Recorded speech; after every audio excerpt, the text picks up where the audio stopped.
Hey guys, eto na naman yung mga ibebenta natin kay Kiswa. Meron na naman tayong ibebenta. Ayan mga sapatos.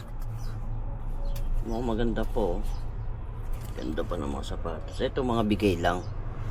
Dahil nga nakita yung post natin sa TikTok ay nag-donate. May mga nagbigay na mga damit sa atin, mga sapatos. So ito hindi natin mga gamit to. Bigay lang to. So ayan, mga bago po, sayang ibebenta natin kayo.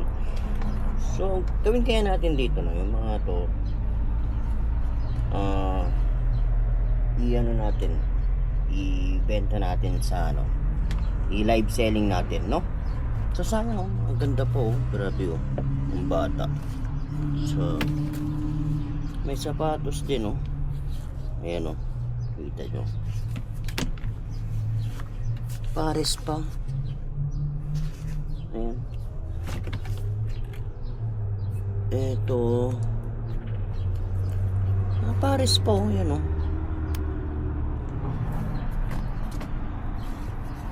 Tsaka ito. Ayan. Ayan. Paano kung live selling na lang natin to, no? Ganda po ang tsinelas. So huwag natin bibigay ito.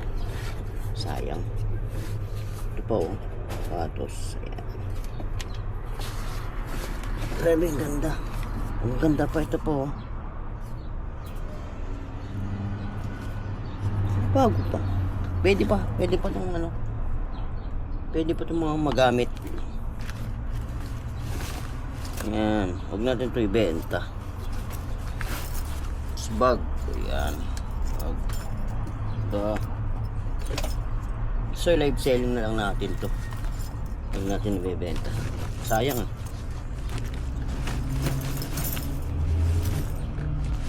So ayan, bag. So huwag natin benta to. Sayang to.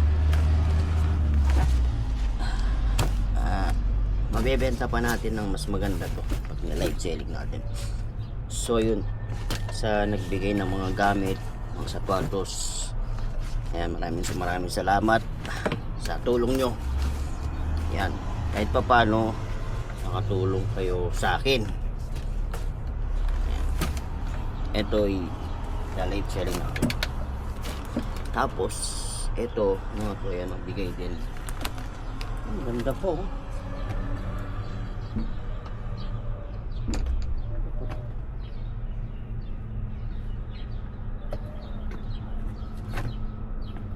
Ganda pa.